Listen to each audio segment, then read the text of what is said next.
She falls for the street violinist, not knowing he's a millionaire heir.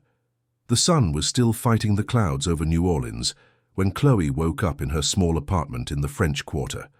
The clang of the streetcar, mixed with the calls of street vendors, already echoed through the narrow cobblestone lanes. She stretched on the thin mattress that shared the same room with her work table, which was cluttered with paints, brushes, and papers yellowed by time and the Louisiana humidity. At 27, Chloe Davis carried in her brown eyes the determination of someone born fighting.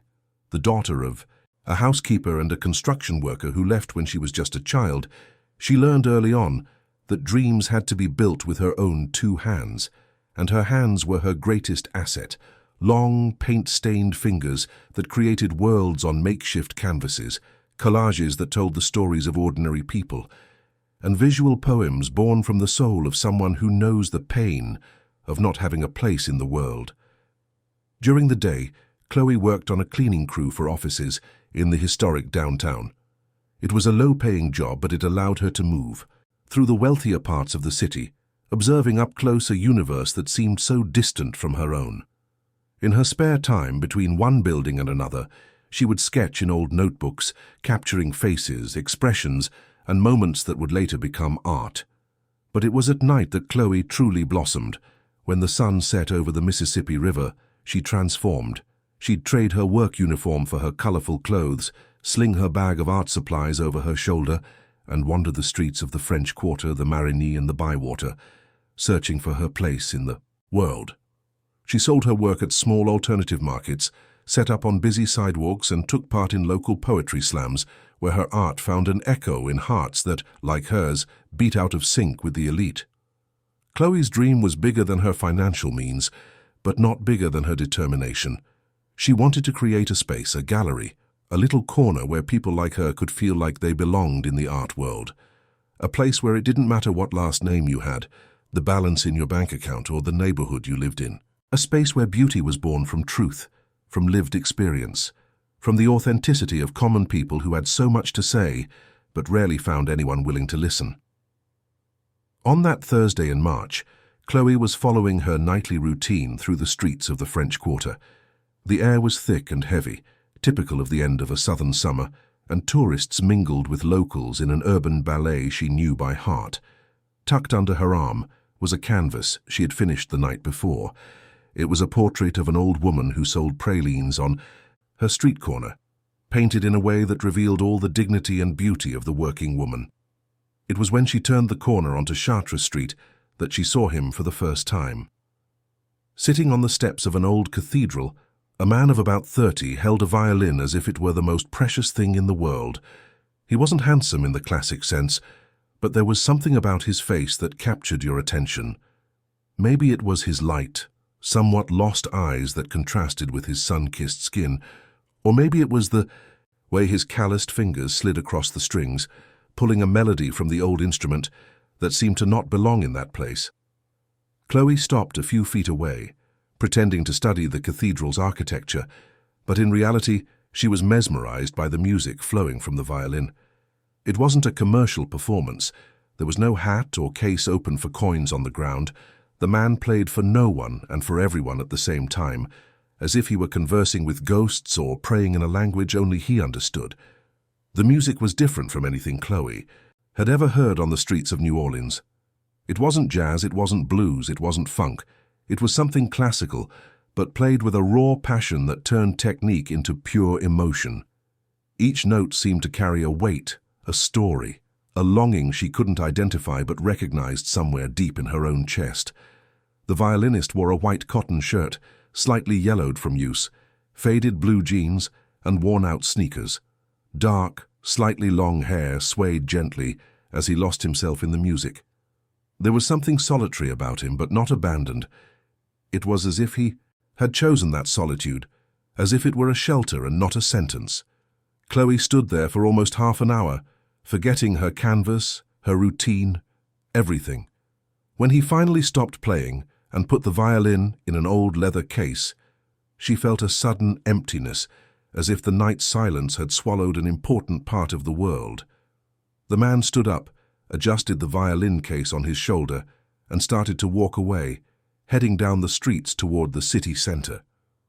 Chloe hesitated for a moment, then found herself following him from a distance without even knowing why. There was something magnetic about that man, something that sparked a curiosity in her that went beyond physical attraction. She saw him enter a small boarding house on Canal Street, one of those cheap hotels that housed students, broke tourists, and people in transit through life. Chloe stood outside for a few minutes, wondering what she was doing there. It wasn't like her to follow strangers, but something about that music, that mysterious presence, had moved her in a way she couldn't explain. The next night, Chloe returned to the same spot, and there he was again, on the same step, with the same violin, playing different melodies but with the same emotional intensity. This time she got a little closer, sitting on a nearby bench and pretending to draw in her sketchbook while she listened. His music transported her to places she had never been.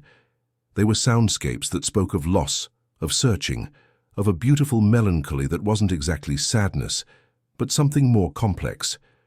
Chloe found herself drawing as she listened, and when she looked down at the paper, she realized she had sketched the violinist's face without even noticing. For a whole week, she repeated the ritual. She would show up in the late afternoon, sit on the same bench and listen. Sometimes other passers-by would stop too, but never for long.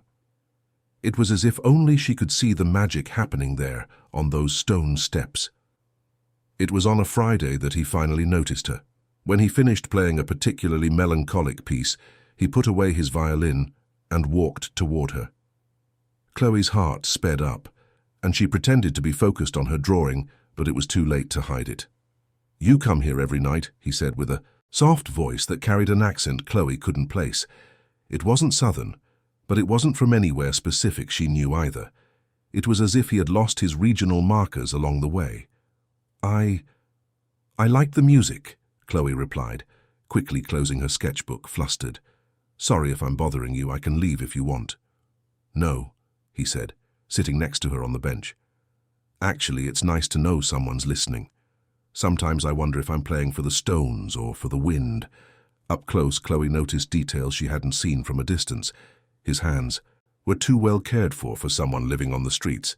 There were no calluses from heavy labor, only the specific marks of the violin. His teeth were perfect, too white, and there was something in his manner, in the way he spoke, that suggested a refined, careful upbringing. "What's your name?" she asked. He hesitated for a split second, almost imperceptible. "Leo. Leo Miller. And you?" "Chloe. Chloe Davis." "Chloe," he repeated, as if testing the name in his mouth. "It's beautiful. It suits you." They talked late into the night. Leo said he was from out of town, that he'd arrived in New Orleans a few months ago, that he lived off temp jobs, and that music was his only constant.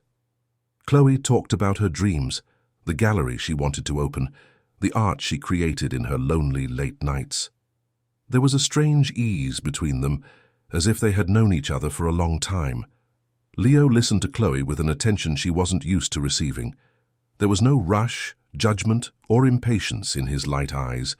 It was as if he had all the time in the world to understand every word that came out of her mouth. When Chloe showed him some of her drawings, Leo looked at them with reverent care.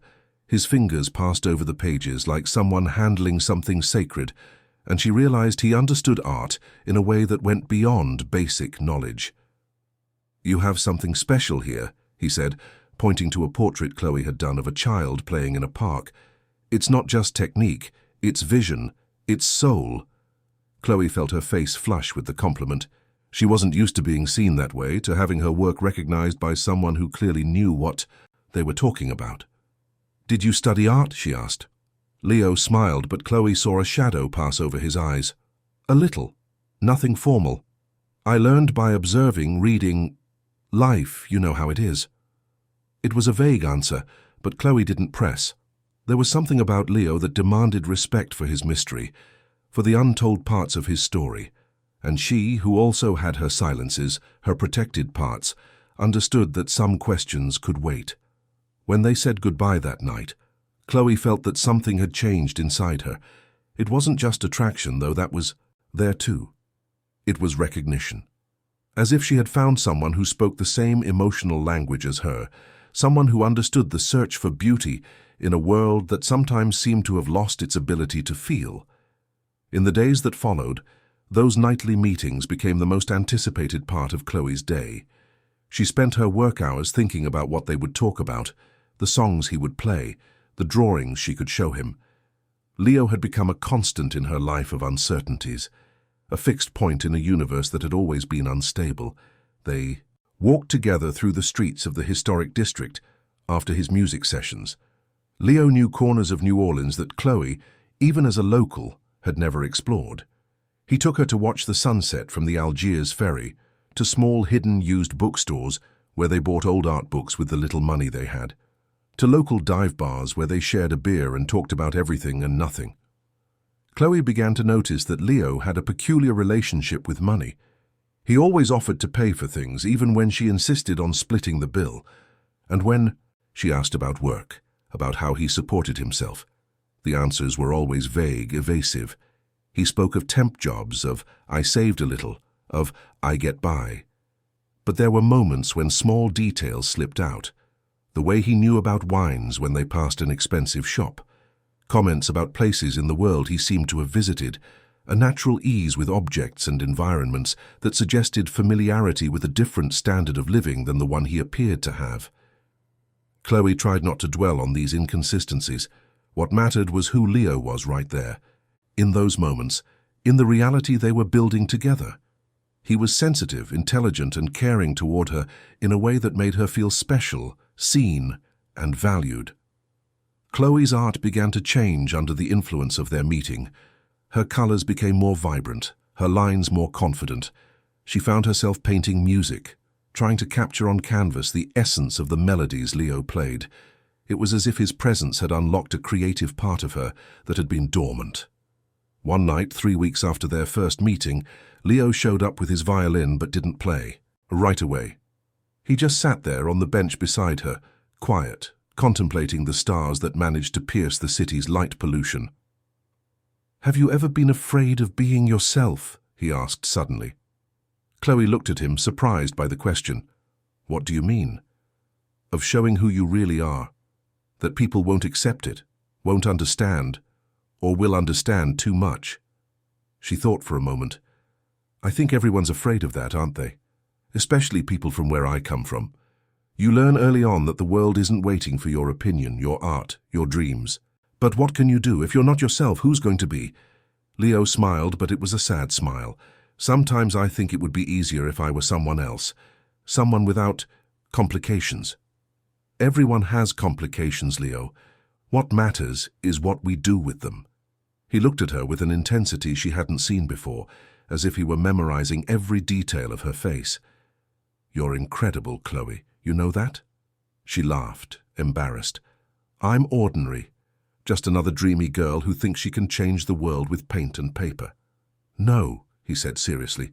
"You're the most extraordinary person I've ever met, and I hope I never have to—" He stopped mid-sentence as if he had said more than he intended. "Never have to what?" Chloe asked. Leo shook his head and picked up his violin. "Nothing. Let me play a song for you." And he played. A melody Chloe had never heard before, sweet and melancholic at the same time, that seemed to tell a story of love and farewell, of meetings and partings. When he finished, she realized she was crying, without knowing exactly why. "What's that song?" she asked, wiping her tears. "It's mine. I wrote it thinking of you." That night, for the first time, Leo walked her to the door of the boarding house where she lived. They stood there at the entrance of the old building, not knowing how to say goodbye. The air was thick with electricity, with unsaid things, with desires that were beginning to take shape. "Chloe," Leo whispered, moving closer. "Can I—" She didn't let him finish the question. She lifted her face and kissed him, tasting on his lips all those melodies, all those conversations, all those nights where the world had seemed a less lonely place. The kiss was long, careful, full of silent promises. When they pulled apart, Chloe felt that something definitive had happened. It wasn't just the beginning of a romance. It was the beginning of a story that would change her life forever, though she didn't yet know how or why. "Good night, Chloe," Leo said, gently touching her face. "Dream of me." And he left, leaving her there on the doorstep, her heart pounding like a second-line drumbeat, her mind full of music and questions she didn't yet know how to ask. That night, Chloe couldn't sleep. She stood at the window of her small room, looking out at the streets of the French Quarter, thinking about the mysterious violinist who had suddenly appeared in her life and who seemed to carry secrets she couldn't yet decipher. Something told her that Leo Miller wasn't exactly who he seemed to be. But in that moment, in love and full of hope, Chloe chose to believe that sometimes questions matter less than feelings, and what she felt for him was too real to be questioned. The following days passed like a golden dream for Chloe. New Orleans seemed like a different city, more colorful, more musical, more full of possibilities. The smell of Creole cooking from the street stalls, the sound of bucket drummers echoing through the historic streets, even the humid heat that clung to her skin took on a special quality, as if the whole world had transformed into a symphony dedicated to what she was feeling. Leo had become part of her routine so naturally, it felt like he had always been there. They met every night in the same spot. But now they didn't just stick to the music sessions, they walked hand in hand through the alleys of the French Quarter, exploring nooks and crannies that Chloe had seen but never paid close attention to, discovering together the hidden treasures in the colonial architecture that the city offered to those with eyes to see. Chloe began to notice how Leo related to New Orleans in a peculiar way. He knew the history of the old mansions, details about the architecture that she, a local, was unaware of. He commented on restorations that had been done to certain buildings, on the origin of certain artworks that decorated churches and museums. It was a level of knowledge that went beyond what a typical tourist or even a recent resident might have. "How do you know so much about the city?" Chloe asked one Sunday afternoon as they admired the facade of St. Louis Cathedral. Leo hesitated, as he always did when she asked about his past. "I like to read, to research the places I live. The internet has a lot of information, you know, and I talk to people. You learn a lot that way." It was a plausible explanation, but Chloe sensed there was more to it. The way he spoke, the ease with which he navigated complex artistic concepts, the facility with which he understood techniques and styles when she showed him her work. Leo wasn't just a curious, self-taught man. There was a formal education there, a familiarity with the art world that he tried to hide, but that shone through in every conversation. Still, Chloe chose not to push. She had learned in life that everyone has a right to their silences, to their protected parts. And Leo, in turn, never pressed her about her own past, about the hardships she had faced, about the dreams she carried like open wounds in her heart. It was a tacit agreement between them. The present mattered more than the history each of them carried on their backs. Their relationship grew increasingly intimate. Leo started showing up at the places where Chloe sold her art, always discreet, always respectful, but present like a silent anchor that made her feel less alone in the world. He helped her carry her canvases, held the umbrella when it rained, and talked to customers when she was too shy to negotiate prices. It was on one of these occasions, at an art market on Frenchman Street, that Chloe noticed something strange. An elegant, well-dressed older man approached her stall. He wasn't the type of person who usually frequented that kind of place. He wore an expensive suit, Italian shoes, and a watch that gleamed under the stall lights. He looked at Chloe's work with genuine interest, but his eyes were searching for something beyond the canvases. "Beautiful technique," the man said, picking up one of the portraits Chloe had painted of Leo. "A lot of talent. Where did you study?" "I'm self-taught," Chloe replied, flustered. "I learned on my own, you know how it is." The man smiled, but he kept looking around as if searching for someone. "And this young man in the portrait, is he anyone I might know?" Chloe felt a strange knot in her stomach. Why was this man interested in Leo? "He's a friend," she answered, trying to keep her voice casual. "Why do you ask?" "Just curious," the man said. His face seemed familiar, but I must be mistaken. He bought 3 paintings, paying a price far above what Chloe usually asked, and walked away without further explanation. Chloe stood there in the middle of the market, with the cash in her hand, and a strange feeling that this hadn't been a normal transaction. Leo had witnessed the scene from a distance, and when the man left, she noticed he was tense, different. It wasn't ordinary nervousness. It was fear, a controlled, disguised fear, but one that showed in his tensed muscles, in the way his eyes followed the stranger's every move. "Do you know that man?" Chloe asked when Leo approached. "No," he answered too quickly. "Why would I?" "He asked about you, said your face was familiar." Leo forced a smile. "He must have mistaken me for someone else.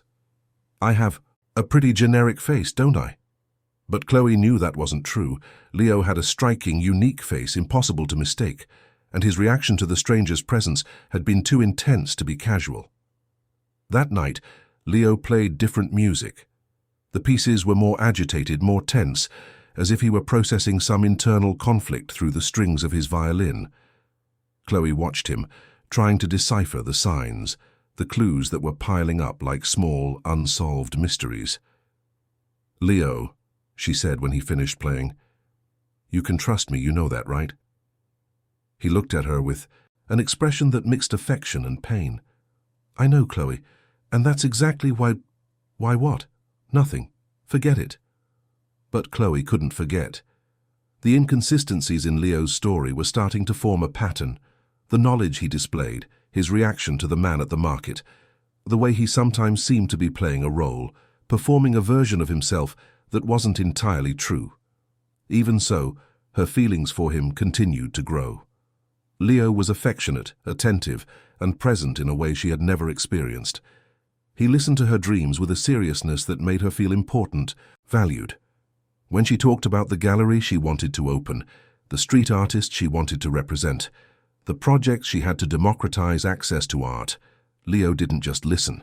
He contributed ideas, suggestions, a worldview that revealed a deep knowledge of the art market, cultural management, and public policy. "Have you thought about starting small?" Leo suggested during a conversation about Chloe's plans. "Maybe a smaller, more intimate space. Sometimes it's better to create something sustainable than to dream too big and not be able to maintain it." "I'd think about it if I had the money," Chloe laughed bitterly. "But to rent any decent space, I need cash I don't have." "What if you found an investor? Someone who believed in the project?" Chloe looked at him in surprise. "Do you know someone?" Leo hesitated again, that characteristic pause that always appeared when the conversation veered into dangerous territory. "Not directly, but I know there are people interested in cultural projects, grants, foundations, that sort of thing." It was an evasive answer, but Chloe sensed there was something more there. The way Leo talked about investments, management, and the art market revealed a familiarity that went far. Beyond theoretical knowledge, it was as if he was speaking from within that world, as someone who knew the mechanisms firsthand. A week after the encounter with the strange man at the market, Chloe had a surprise. Arriving at her job at the cleaning company, she found her supervisor with a strange look on her face. "Chloe, there's a job offer for you," said Miss Peterson, a woman who managed the contracts. "A special job, well paid." "What kind of job?" "Cleaning for a cultural event. A private gallery is having an opening. They specifically asked for someone with, what did they say, artistic sensibility. Someone who understands art and can handle the pieces with special care." Chloe was intrigued. It was strange for a client to specifically request her, especially using those criteria. "Who made the request?" "A representative of the Vance family. Very wealthy people from the Garden District. They're organizing a private exhibition and want someone trustworthy to handle the setup and cleaning." The name Vance sounded familiar to Chloe, though she couldn't place it exactly.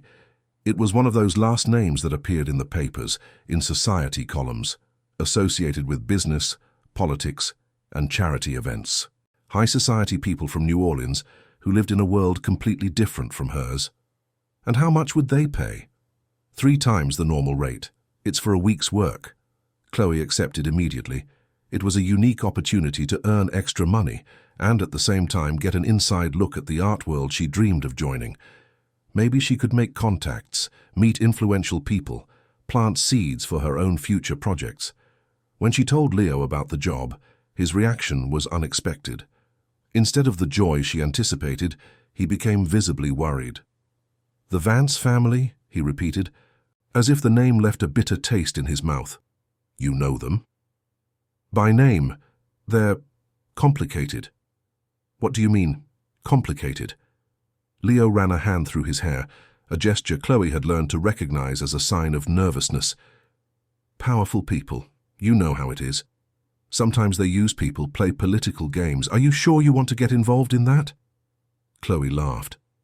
"Leo, it's just a cleaning job. I'm not marrying into the family." But he didn't laugh with her. "Just be careful, okay? And if anything strange happens, if anyone asks questions about you, about your life, you tell me." "What kind of questions?" "Anything, promise?" The intensity in Leo's voice scared Chloe. It was as if he knew something she didn't, as if that job represented some kind of danger she couldn't see. "I promise," she said, more to reassure him than because she truly understood what she was promising. The job at the Vance house began on a Monday morning. The mansion was in the Garden District, one of the most exclusive areas of New Orleans, overlooking the grand avenues. It was an imposing structure, a mix of preserved antebellum architecture with modern interventions that revealed refined taste and limitless money. Chloe was greeted by an elegant housekeeper who led her to the space where the exhibition would be set up. It was a huge ballroom with a soaring ceiling, white walls, and professional lighting. The artworks were already being arranged by a specialized team, and Chloe was impressed by the quality and value of what she saw. There were paintings by renowned American artists, contemporary sculptures, and signed photographs. A collection worth more money than she could imagine, gathered for a private exhibition that would be seen only by a select circle of guests. "Beautiful, isn't it?" a voice said behind her. Chloe turned to find a man in his 50s with graying hair, an impeccable suit, and a smile that didn't reach his eyes. He was handsome in a cold, calculating way that sent an unpleasant shiver down her spine. "Very beautiful," she replied, not sure who she was talking to. "Richard Vance," he introduced himself, extending a hand. "The owner of the house." Chloe shook his hand, noticing how soft it was, without calluses or marks of labor. "Chloe Davis, a pleasure." "The pleasure is all mine, Chloe. I heard you're an artist, is that true?" The question caught her off guard. How did he know that? I paint in my spare time, yes." "How interesting. And do you know other artists? From the local scene, let's say?" There was something in the way he asked these questions that made Chloe uncomfortable. It wasn't genuine curiosity. It was a disguised interrogation, as if he were looking for specific information. "I know a few," she answered vaguely. "And musicians? Violinists, perhaps?" Chloe's heart pounded. Why was he asking about violinists? Was it a coincidence? "Why do you ask?" Richard Vance smiled, but it was a smile that held no warmth. "I'm always interested in local talent. Sometimes I fund projects, sponsor artists. It's a way of contributing to our city's culture." Chloe nodded, but a strange feeling washed over her. It was the same feeling she'd had at the market when the elegant man asked about Leo. There were connections here she couldn't understand, questions that seemed to have pre-known answers. Throughout the week, while working on the exhibition setup, Chloe observed the Vances up close. They were a complex family, full of poorly disguised tensions. Richard was the patriarch, controlling and cold, who treated everyone around him like pieces on a chessboard. His wife, Eleanor, was an elegant but faded woman who seemed to live in her husband's shadow. There were also constant references to a son who no longer lived at home, who had gotten lost in the world, and about whom they didn't speak openly. "Leo's been gone for years," Chloe overheard Richard say in a phone conversation she wasn't supposed to hear. "But he'll have to come back eventually. He's the only heir." Leo. The name echoed in Chloe's mind like an alarm bell. Could it be a coincidence, or was it possible that night when she met Leo in their usual spot, Chloe looked at him with new eyes, the shape of his face, the color of his eyes, certain gestures she had never noticed before. And suddenly a memory, a photo on the wall of the Vance mansion, half hidden among other family pictures. A boy of about 15, smiling forcedly next to his parents, a boy who had the same light eyes, the same firm chin, the same long hands that now held the violin. "Leo," she said, her voice trembling, more than she would have liked. "Do you have family here in New Orleans?" The music stopped abruptly. Leo lowered his violin and looked at her with an expression that confirmed all her suspicions. It was fear, guilt, and sadness mixed into a mask that could no longer hold. "Why are you asking that?" "Just answer me. Do you have family here?" Leo was silent for a long moment, looking at his own hands, as if they could give him the right answer. When he finally looked up, Chloe saw a deep old pain in his eyes, a wound he carried that had never healed. "Chloe," he whispered, "there are things about me you don't know, things that could change everything between us." "Then tell me." "I wish I could, but it's complicated." "Leo Vance," she said, and saw the shock register on his face. "Is that your real name?" He closed his eyes as if he'd been punched. When he opened them again, there were tears. "How did you know?" "I'm working at your family's house. I saw photos. I overheard conversations." "Oh, God," Leo murmured, running his hands over his face. "I didn't want you to find out like this. I didn't want you to find out at all." Chloe felt the world spin around her. The man she had fallen in love with, the street musician who played for spare change, the partner who shared her dreams of a simple, true life, was actually the heir to one of the wealthiest families in New Orleans. Everything she had believed about him, about them, about what they were building together, crumbled in an instant. "You lied to me," she said, her voice thick with pain and anger. "From the very first day you lied." "No," Leo stood, up, desperate. "I never lied about what I feel for you. I never lied about who I am here with you. What's between us is real, Chloe. How can it be real if you're someone else? I'm not someone else. I'm exactly who you know. The money, the name, the family. That's not who I am. That's why I ran away from all of it. That's why I'm here." Chloe shook her head, feeling tears burn her eyes. "You don't get it, Leo. You have no idea what it's like to really live without money, dreaming of things you might never get. You're just playing poor. For me, this is real life." "I'm not playing at anything," he shouted, and it was the first time Chloe had seen him lose control. "I hate that life. I hate everything my family represents. That's why I'm here. That's why I chose you. That's why—" "Why what? Why you disguised yourself? Why you pretended to be someone you're not?"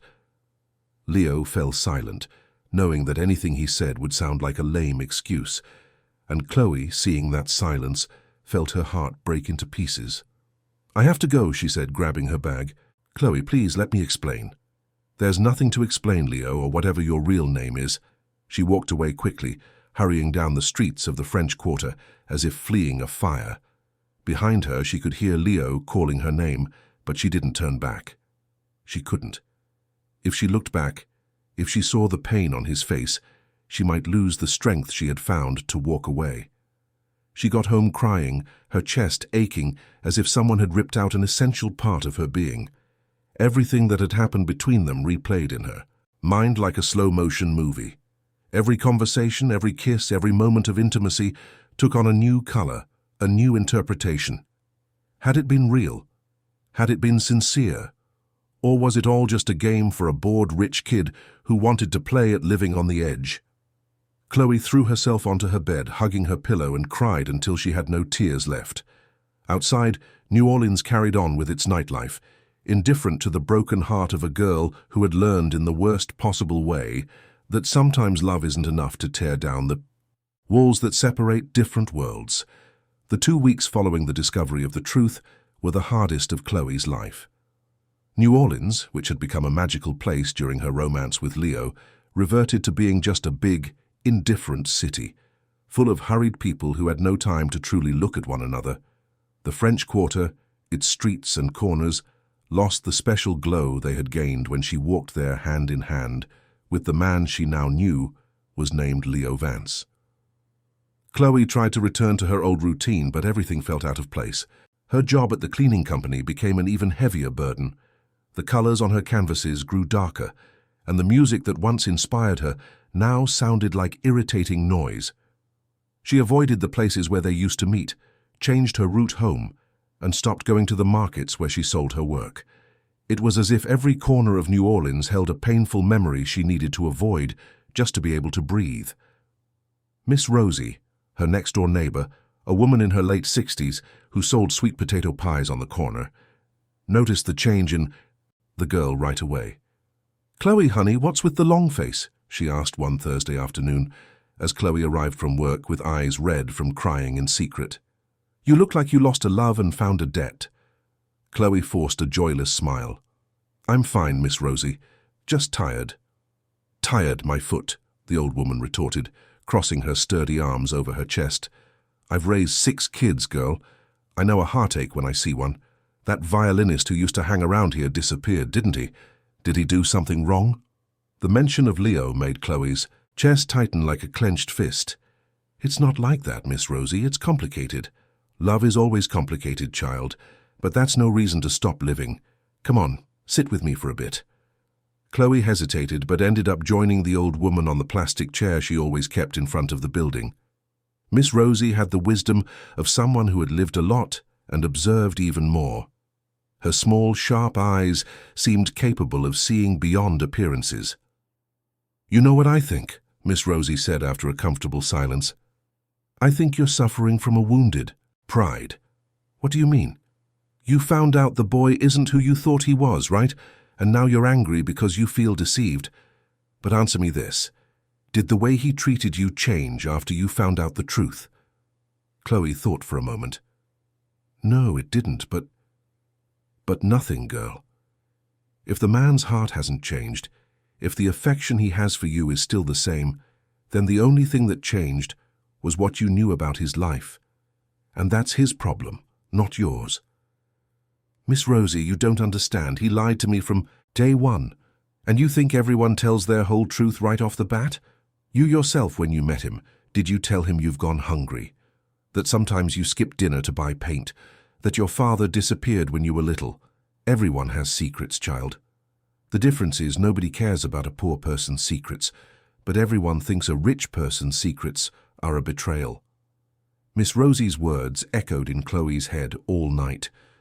Was she being unfair to Leo? Was the pain she felt really because of the lie or because she was afraid she didn't belong in his world? While Chloe battled her own feelings on the other side of the city, in the Vance mansion, Leo was living his own private hell. Returning to his family's home had been even harder than he'd imagined. The place that was once his home now felt like a gilded cage, full of expensive furniture and bitter memories. Richard Vance received his son with a mix of relief and irritation. The patriarch had spent the last few months dealing with pressure from business partners who questioned the heir's absence at important moments. Vance Holdings, a conglomerate involved in real estate, hospitality, and development, needed a generational transition that Leo had interrupted with his rebellious phase, as Richard liked to call it. "I hope you've gotten these fantasies out of your head," Richard said at the first dinner after his son's return. The family was gathered in the formal dining room, at a table that seated 12, but was occupied by only 3, father, mother, and son. "You have responsibilities, Leo. You can't play at being an artist forever." Leo pushed the food around on his plate without appetite, his thoughts constantly drifting to Chloe. Was she okay? Had she understood his reasons? Could she ever forgive him? "Leo," Richard's voice brought him back to reality. "I'm talking to you." "Sorry, Dad. What did you say?" "I said on Monday you're back at the office. It's time to assume your responsibilities in the company." "I don't want to go back to the company." The ensuing silence was as heavy as lead. Eleanor Vance, who had been quiet until then, looked nervously from her husband to her son, fearing the explosion she knew was coming. "What do you mean you don't want to go back?" Richard asked with a dangerous calm. "I mean I don't see myself working in business, Dad. It's not what fulfills me." "Fulfillment?" Richard laughed with disdain. "You think life is about personal fulfillment? You have a family, a last name, a company that will one day be yours. This isn't a choice, Leo, it's a responsibility. And what if I don't want that responsibility?" The question echoed through the dining room like a gunshot. Richard rose slowly, his fists clenched on the mahogany table. "You may not want it, but you will accept it, because if you don't, you'll find out there are consequences to your choices." "What kind of consequences?" "The kind that affect not only you, but the people you care about." There was something in the way Richard said it that made Leo's blood run cold. It was a veiled threat, but a threat nonetheless. And Leo knew his father well enough to know he didn't make empty threats. That night, Leo stood on his bedroom balcony, looking at the city lights stretching out to the river. He could see in the distance the spires of the French Quarter churches, and he wondered if Chloe was okay, if she was sleeping, if she ever thought of him with the same longing he felt for her. He picked up his violin, which he had brought back on his forced return home, and began to play softly. It was the melody he had composed for Chloe, the one he played the first night they kissed. The notes flowed, heavy with melancholy and regret, a musical prayer lost in the vastness of the New Orleans night. Meanwhile, across the city, Chloe lay awake in her small bed, staring at the peeling ceiling of her room. A gentle breeze came through the open window, carrying the sounds of the New Orleans night, passing cars, people talking on the streets, distant music from a bar, and for a moment she thought she heard the sound of a violin playing a familiar melody. But it was just her imagination, she knew. Her heart was playing tricks on her mind, creating signs where there were none. The days dragged on heavily for both of them.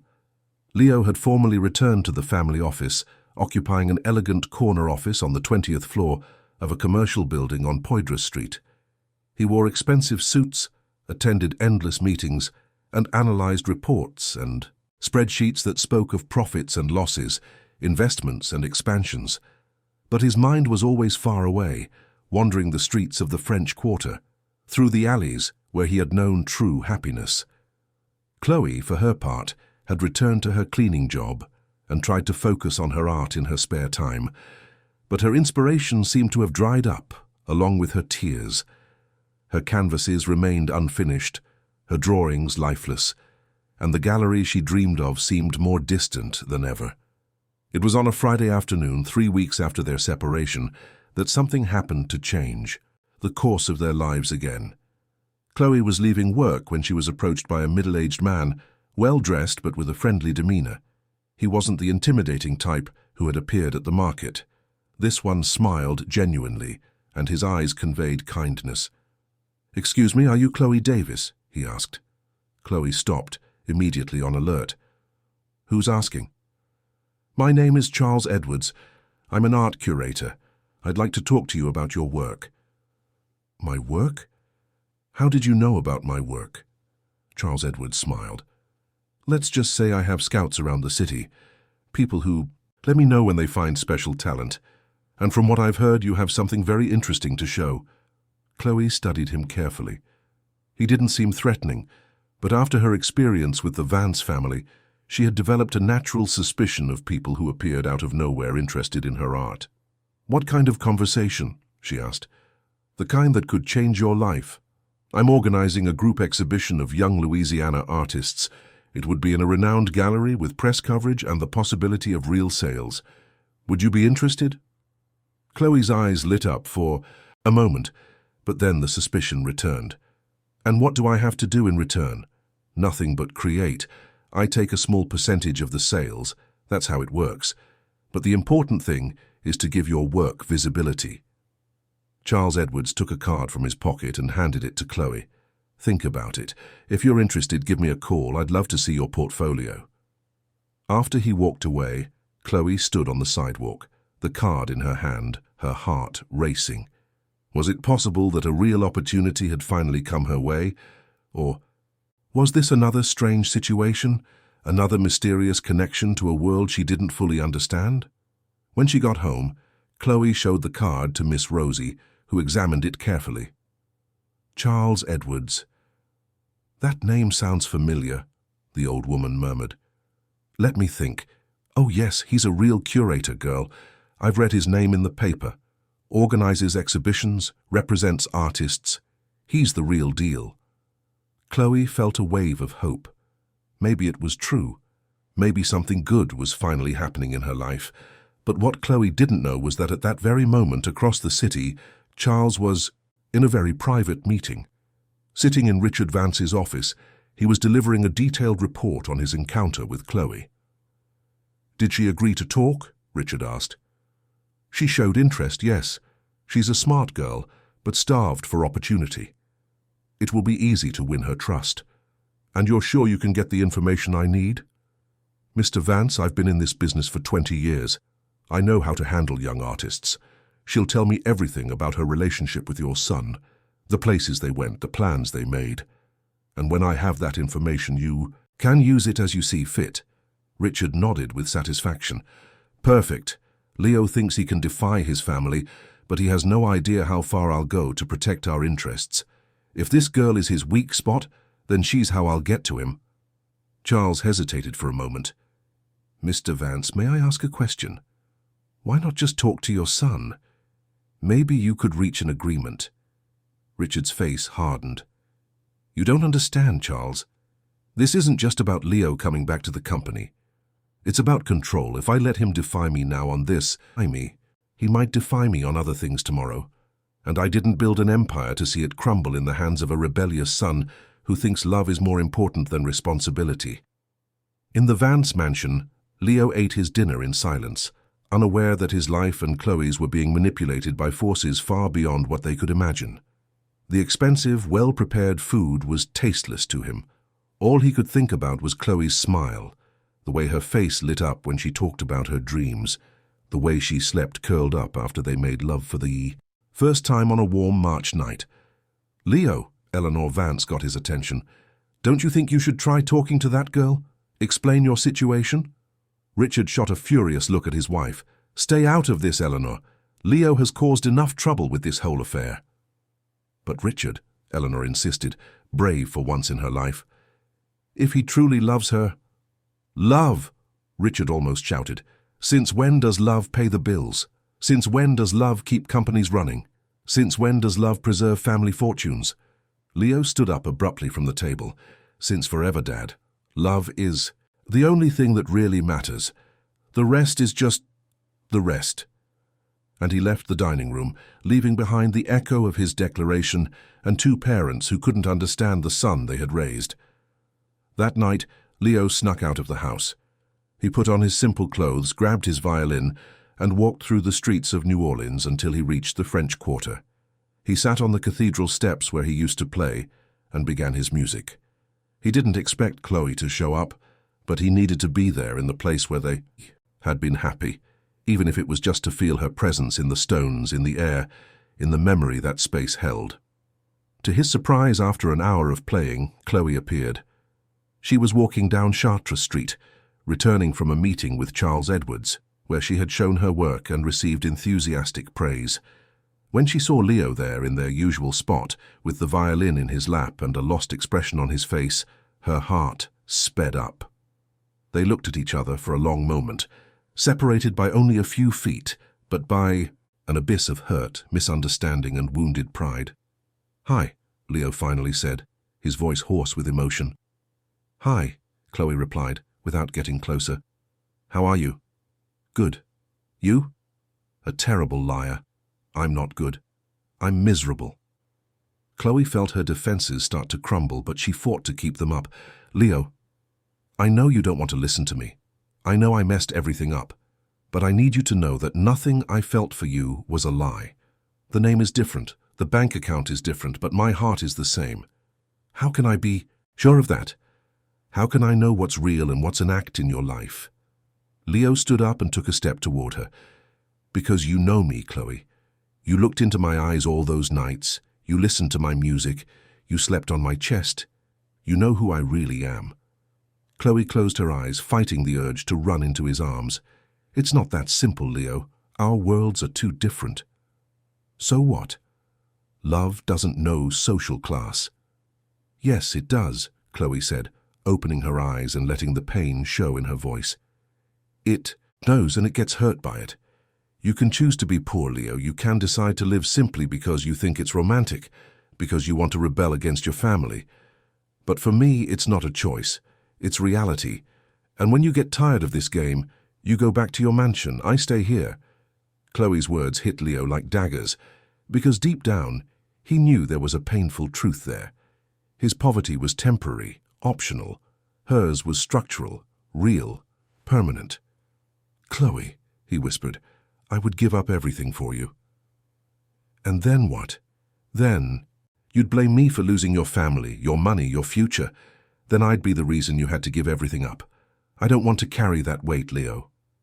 She turned to leave, but Leo called out to her one last time. Chloe, I love you. That doesn't change, no matter what happens. She stopped, but didn't turn around. I love you too, Leo. And that's why I'm leaving. And she disappeared into the darkness of the French Quarter streets, leaving Leo alone with his violin and a pain that seemed to have no end. What neither of them knew was that their conversation had been watched from a distance by one of Richard Vance's men, who would report every word to the patriarch the next morning.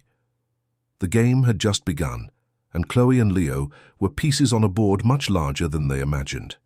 A week had passed since the painful reunion between Chloe and Leo on the cathedral steps.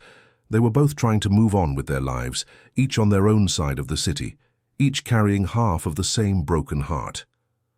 New Orleans continued its big city routine, indifferent to the personal dramas of its inhabitants, but for Chloe and Leo, each day felt like an eternity of unresolved longing.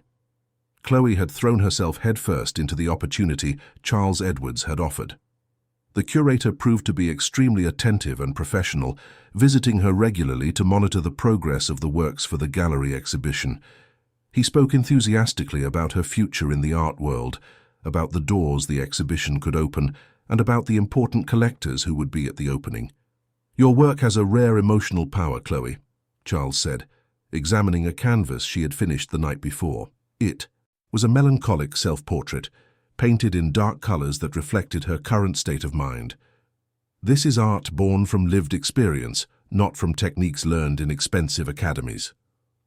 Chloe was flattered by the praise. After so long selling her work for paltry sums at street markets, having someone with Charles's knowledge and position recognize her talent was like a balm for her wounded self-esteem. Mr. Edwards, she said one Thursday afternoon, when he showed up at her apartment with contracts to sign, I still don't quite understand why you chose my work. There are so many talented people painting. Out there, Charles smiled paternally.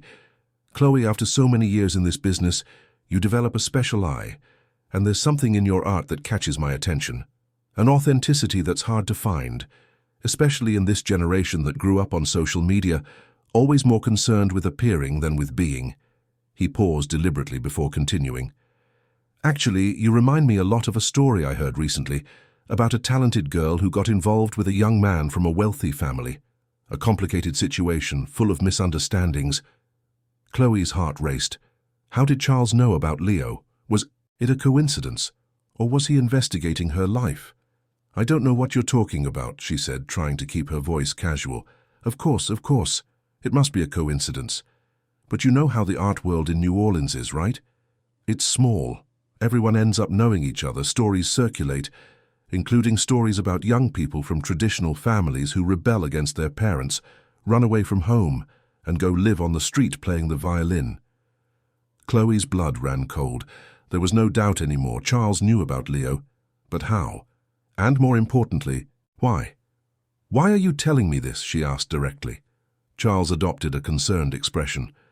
Chloe, I like you. I see potential. I see a future. That's why I feel obligated to warn you about certain traps that exist in this world we frequent. What kind of traps? Look, I'll be frank. I've known the Vance family for many years.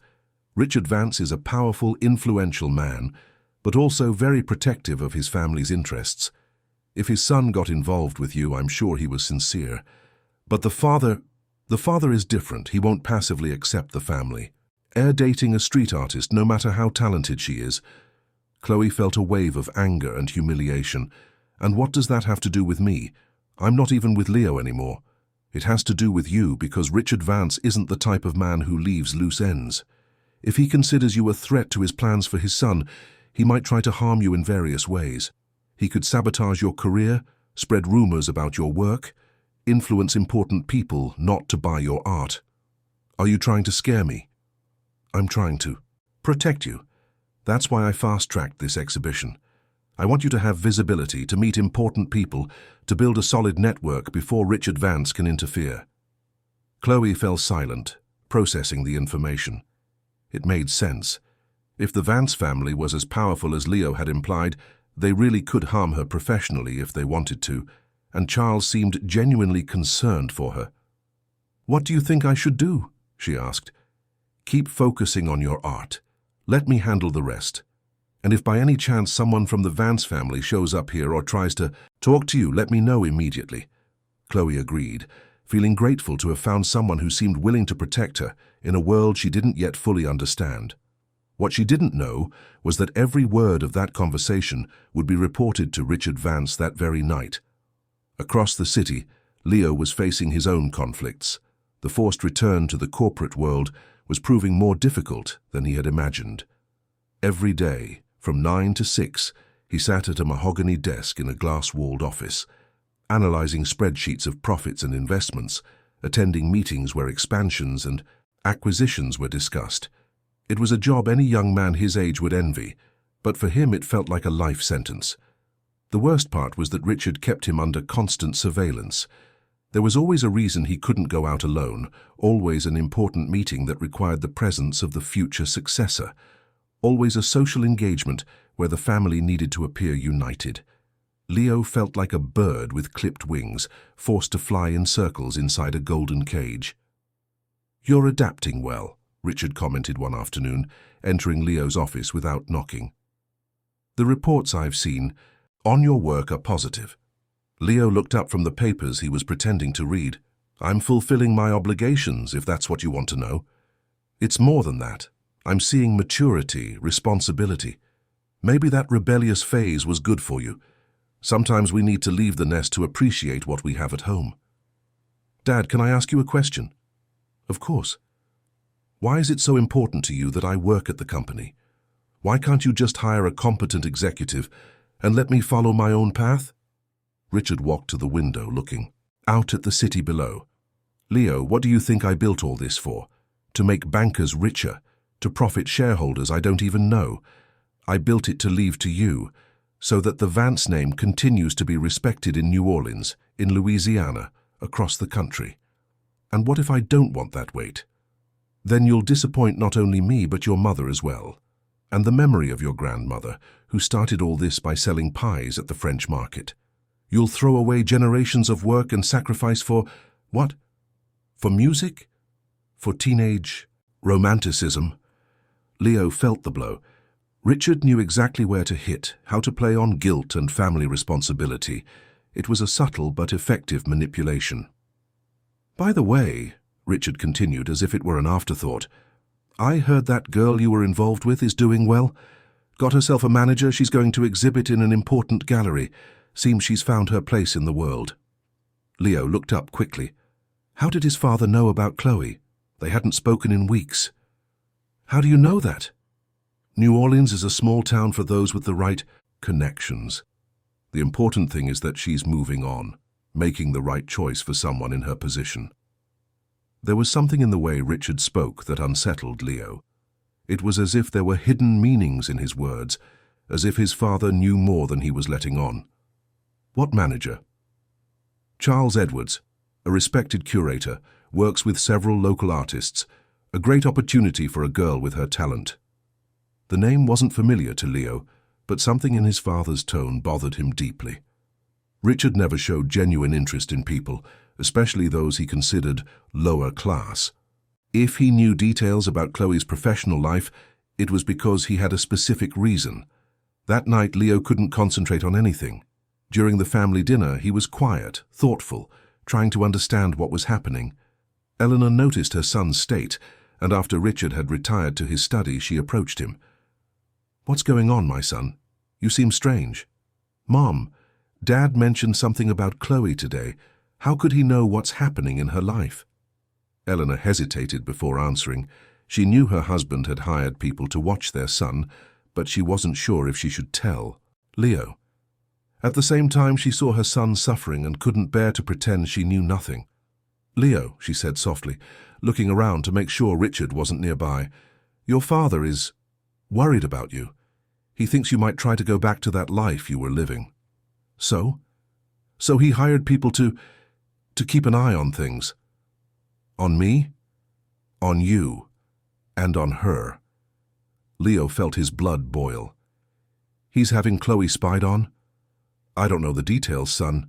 I just know he's determined not to let you two get back together." "Mom, that's insane. Chloe did nothing wrong. She doesn't deserve to be harassed because of Dad's obsessions." "I know, my son, but you know your father. When he makes up his mind—" Leo stood up abruptly. "I have to warn her." "Leo, no. If your father finds out, you know that I told you." "Mom, I can't let him hurt Chloe. She's suffered enough because of me." Eleanor grabbed her son's arm. "And what are you going to do? Fight with him? Leave home again? Abandon everything once more?" The question hung in the air like a challenge. Leo realized he was at a crossroads. He could choose to protect Chloe and face the consequences, or he could stay quiet and let his father continue his manipulative games. But he knew that whatever his choice, there would be a price to pay. Meanwhile, Chloe spent the night working on a new canvas for the exhibition. It was a painting of the view from her window, the colorful houses of the French Quarter at night, their yellow lights creating a cozy yet melancholic atmosphere. There was something autobiographical about it, the search for warmth and beauty in a world that sometimes seemed cold and hostile. Charles had stopped by earlier to see her progress and had been impressed with the quality of the new pieces. He spoke enthusiastically about the impact the exhibition would have, about the important people who had already confirmed their attendance, and about the possibilities for sales and future partnerships. "Chloe," he had said before leaving, "I want you to be prepared for a radical change in your life. After this exhibition, you won't be the same person. You'll enter a new level, discover a new world." The words were encouraging, but Chloe felt a strange pang of melancholy. Did she really want to change that much? Did she want to enter this new world Charles described? And more importantly, could she do it without Leo by her side? The next morning, Leo made a decision. He couldn't keep pretending he didn't know what was happening. He had to see Chloe, warn her about his father's manipulations, and try to protect her somehow.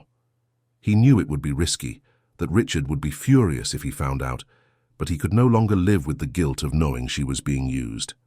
During his lunch break, instead of going to the executive restaurant where he usually ate with other company employees, Leo left the office building and took a cab to the French Quarter. He knew Chloe worked in the morning and usually got home in the early afternoon. If he was lucky, he could talk to her before anyone noticed his absence. He arrived at the boarding house where Chloe lived and found Miss Rosie in her usual chair, peeling potatoes for lunch. "Well, look who's here," the old woman said, showing no surprise. "The missing violinist." "Miss Rosie, is Chloe home?" "She is, but I don't know if she'll want to talk to you. The girl's been a bit distracted, full of important plans, talking about exhibitions, famous people. I think she's getting too important for us poor mortals." Leo noticed the ironic tone in the old woman's voice and realized something was wrong. "What do you mean?" "A man showed up, all elegant, saying he's going to make her a famous artist. Since then, the girl's head has been turned. She's dreaming big, planning a new life. You know how it is, right? When you come from nothing and suddenly an opportunity to move up in the world appear—" "What man?"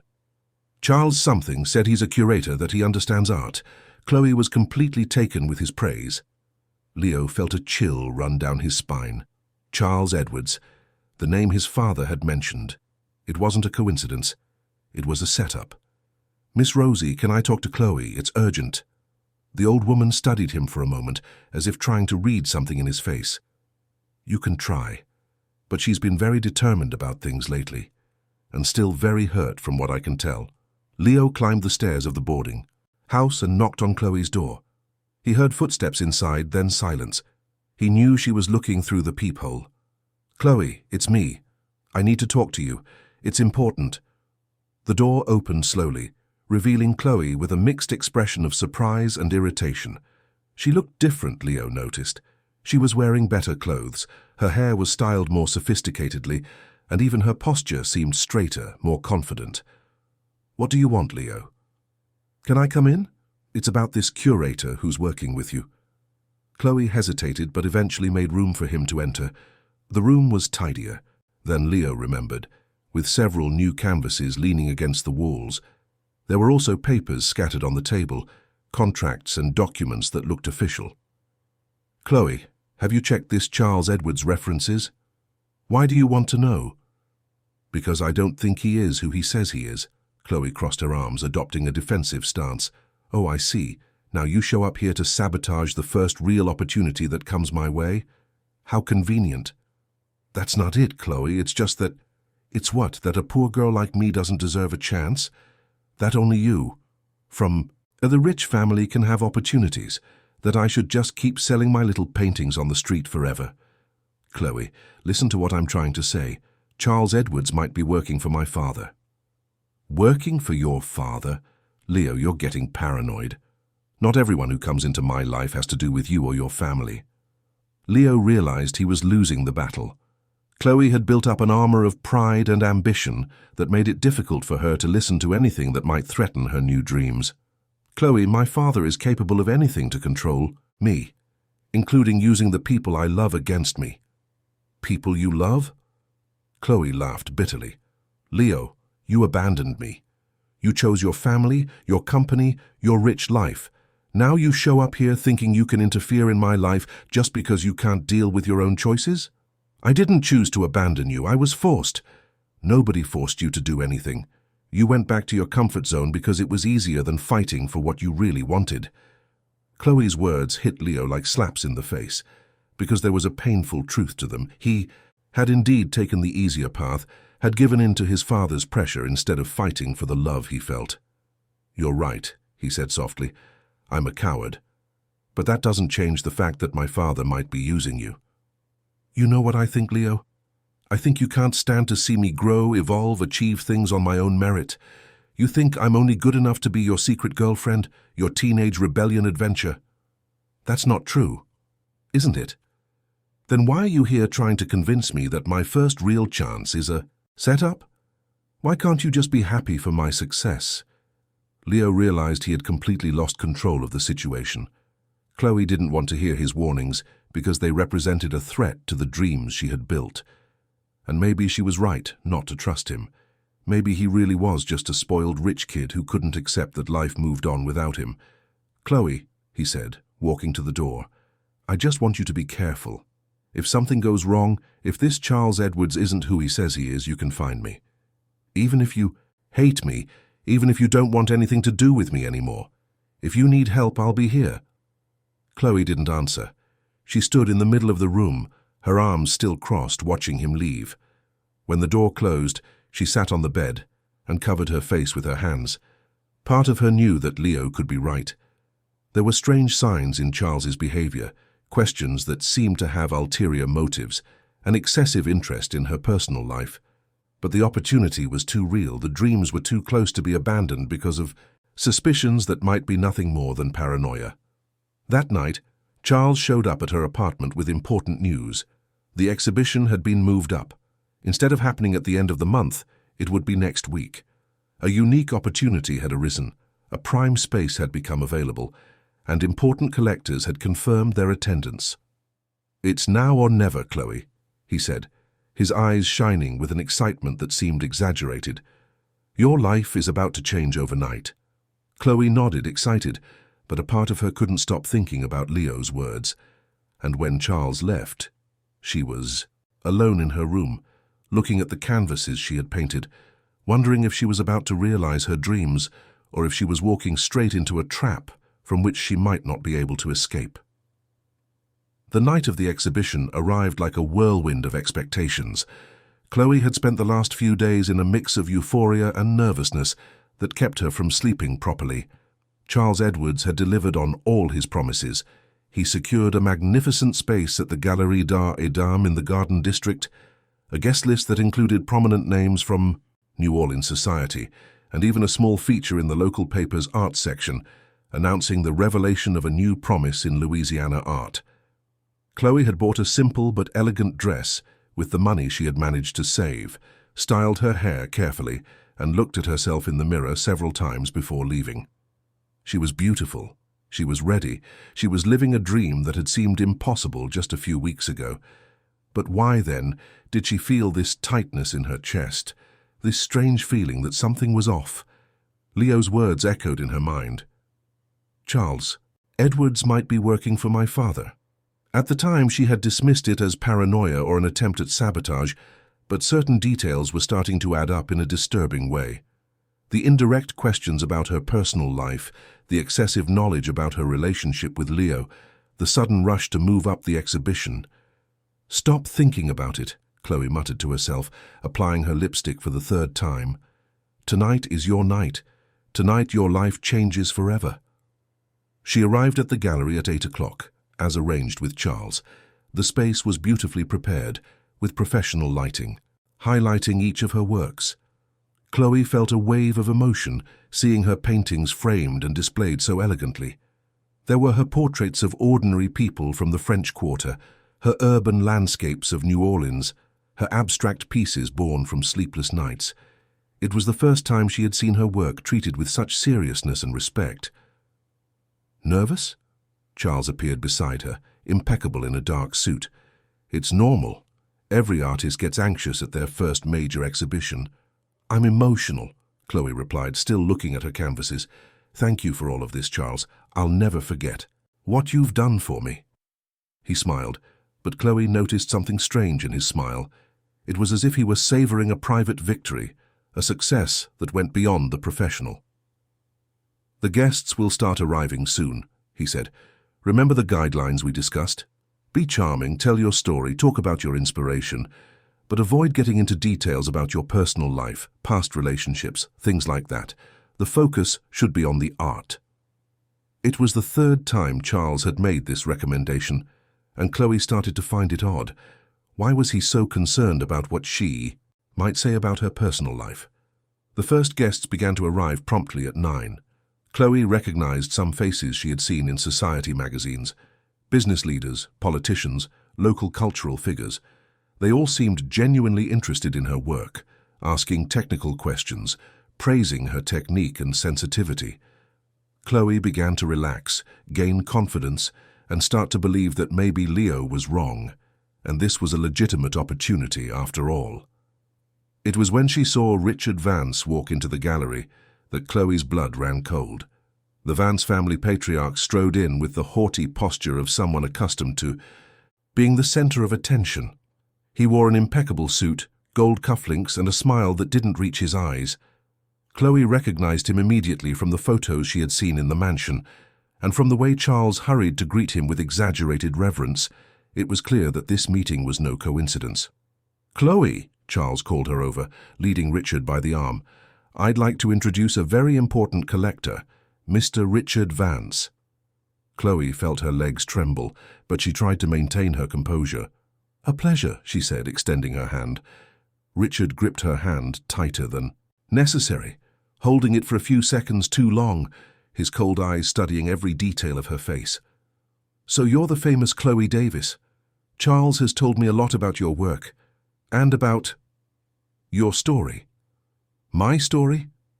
"A talented girl from humble beginnings who dreams of conquering the art world on her own merit. It's an interesting narrative." There was something in the way he pronounced the words that made Chloe feel as if she were being examined like a specimen in a lab. Richard walked through the gallery, observing the works with exaggerated attention, making comments that revealed a deep knowledge of artistic techniques. "This one is interesting," he said, stopping in front of a painting Chloe had done from memory. It was the portrait of Leo playing the violin, one of the last pieces she had made before discovering his true identity. "The model looks familiar. Do you know this young man personally?" Chloe felt the trap closing in around her. "He's just a musician I used to see on the streets." "Ah, a street musician. How romantic. And did you ever talk to him, get to know him better?" Charles stepped closer, clearly uncomfortable with the direction of the conversation. "Mr. Vance, how about we look at the other works? There are some very interesting abstract pieces."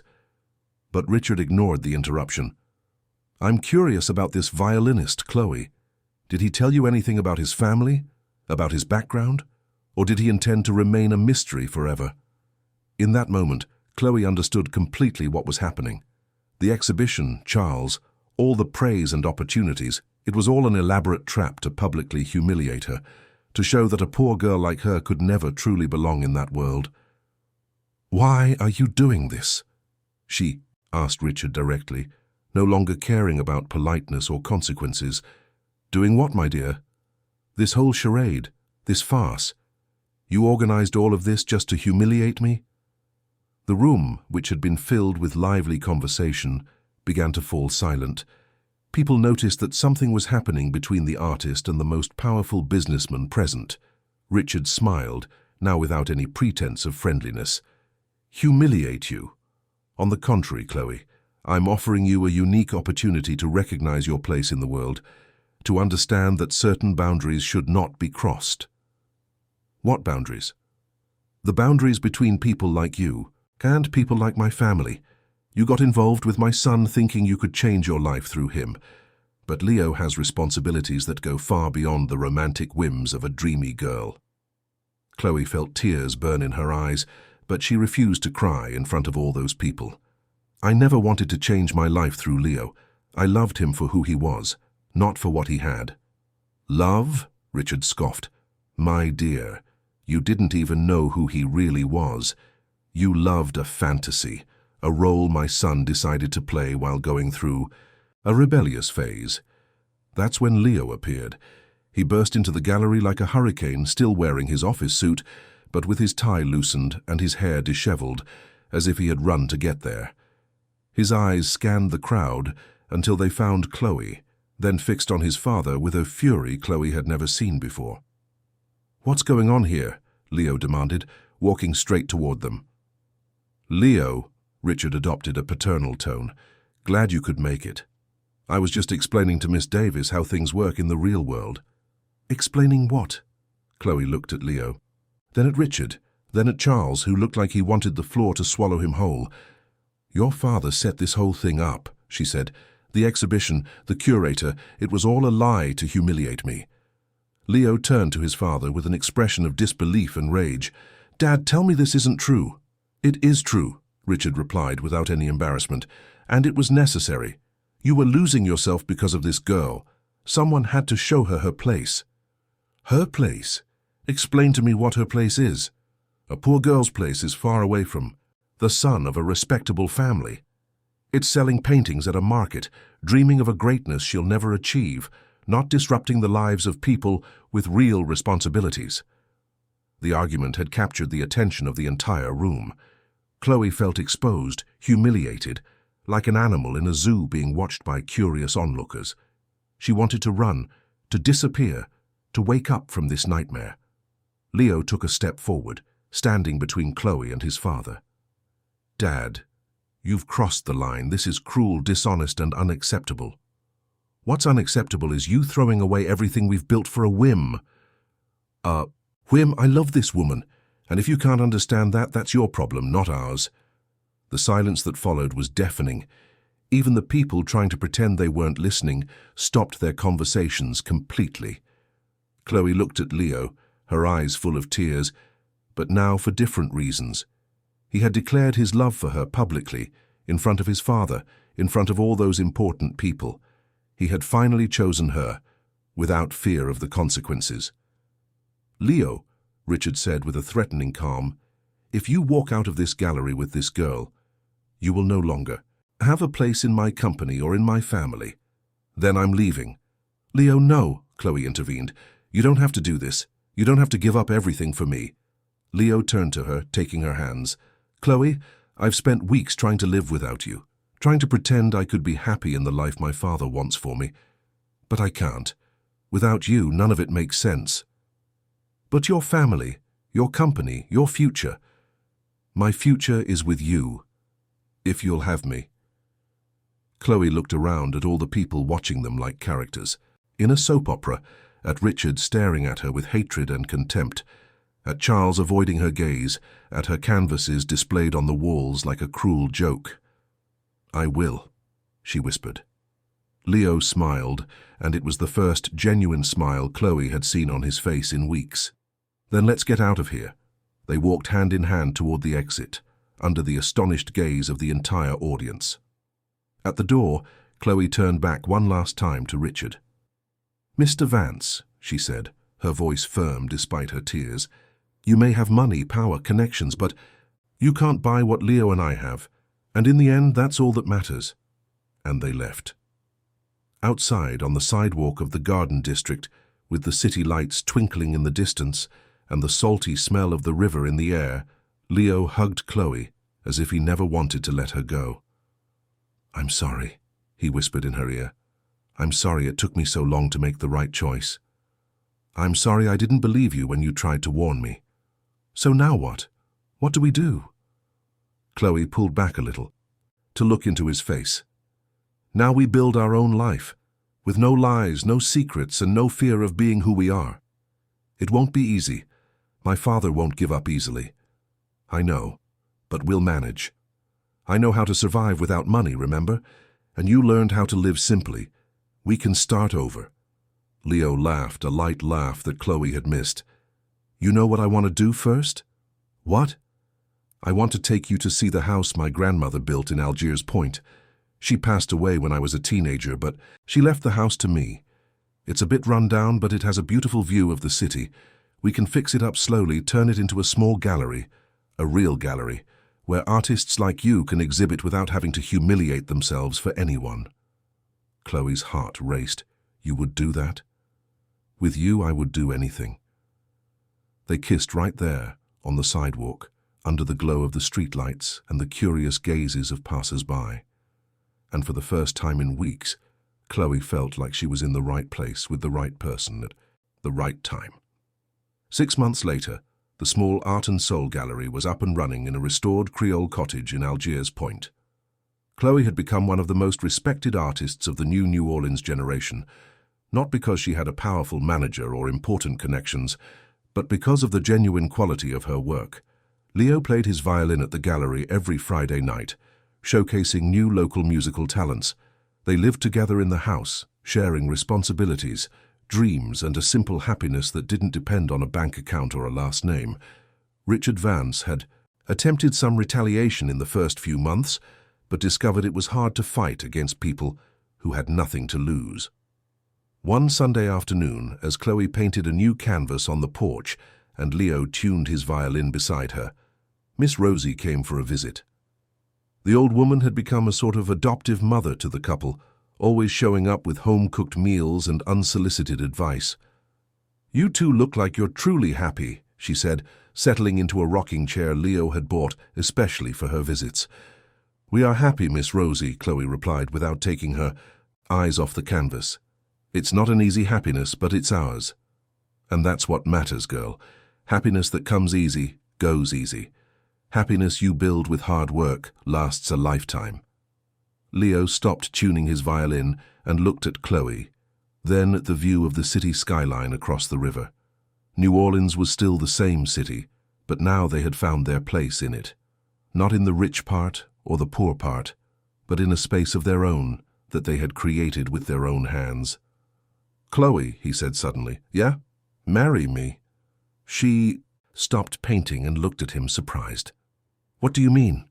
Leo knelt right there on the porch, pulling a small box from his pocket that he had bought with the money he earned giving violin lessons. "Marry me. Let's be a real family. Let's have kids who will grow up knowing music and art, who will understand that love is more important than anything else." Chloe dropped her paintbrush and knelt in front of him, tears streaming freely down her face. "Yes," she said, 1,000 times yes." Miss Rosie clapped from her rocking chair, laughing like a child. "Well, it's about time. Now I can stop pretending I don't see you two kissing all the time." They all laughed together, and the sound echoed through the house, across the porch, and throughout Algiers Point, mingling with the sound of the river and the chirping of birds. It was the sound of genuine happiness, built with patience and courage, seasoned with a few tears, but sweetened with a lot of love. A few months later, when Leo and Chloe got married in a simple ceremony on the riverbank, With Miss Rosie as the matron of honor and a few artist friends as witnesses, Richard Vance watched from a distance, from inside his car with tinted windows. Eleanor had begged him to attend, to try to reconcile with their son, but he had flatly refused. Now, seeing Leo smile in a way he hadn't seen in years, seeing the genuine happiness on his son's face, Richard felt a pang of regret for the first time. Maybe he had lost something important. Maybe the love Leo and Chloe shared was truly more valuable than anything he had built. But Richard Vance was too proud a man to admit his mistakes. He started the car and drove away, leaving behind the son he had once hoped to have back, and who he now knew he had lost forever. Leo and Chloe built a life that didn't fit the standards society expected of them, but it was perfectly suited to who they really were. The gallery thrived, becoming a meeting point for artists, musicians, and people who believed that beauty can be born anywhere, as long as there are eyes to see it and hands to create it. And every night, when the gallery quieted down and the lights of New Orleans began to twinkle in the distance, Leo would pick up his violin and play for Chloe, who painted to the sound of the music that had changed her life forever. They were simple moments, without grand gestures or lofty words, but they contained all the happiness two hearts can create when they decide to beat in the same rhythm. Dear listeners, we hope the story of Chloe and Leo has deeply touched your hearts. If you were moved by this journey of love, struggle, and overcoming, please hit that like button. Subscribe to our channel and tell us in the comments which moment resonated with you the most. Here every day we bring you intense stories like this one, revealing the most beautiful and true side of the human soul, showing that true love always finds a way. We'll see you in the next episode with more emotion and more stories that will stir your heart.